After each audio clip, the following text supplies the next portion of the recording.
kodėl taip prastai pradėjo rungtynių pradžią, nes per pirmasis 5 minutės pelnė tuos 3 taškus? Aš galvoju, tai gal slėgia įtampa vis dėlto. Prie savų žiūrovų.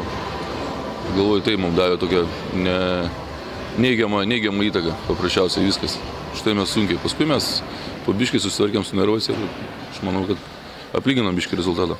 Ar galima sakyti, kad šiandien atsarginių žaidėjų Solelio, nuo atsarginių žaidėjų Solelio pakilę krepšininkai žaidė sėkmingai už starto 5? Aš manau, kad gal kažkiek, bet šiaip visumoje tai varžybos gavos tokios labai įtemptos paprasčiausiai. Ir to įtemptoj kovoj šį kartą Fortuna tikrai galiu sakyti, nusišypsojo Sakalam. Arūnui Vasiliauskui vėl pradėjo skaudėti koją, ar jūs taktinis manymu neleidote daugiau į aikštę po pirmų 4 minučių? Ne, paprasčiausia, jisai pradžioj labai prastai pradėjo ir aš manau labai gerai tvarkęs Ginautas Matulis, taip kad nebuvo poreikio įleisti.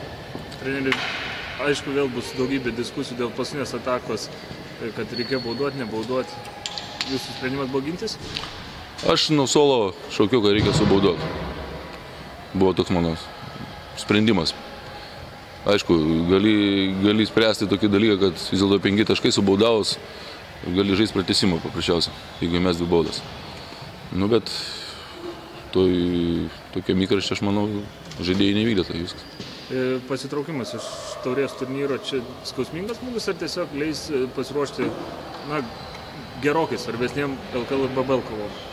Aš manau, šiuo momentu, šiandien dieną tai bus tikrai labai skausmingas kiekvienam žaidėjui ir man. Bet eigoje aš galvoju, mes turim dar 2 čempionatus, kur mes kausimės ir bandysim ten kažką taip padaryti.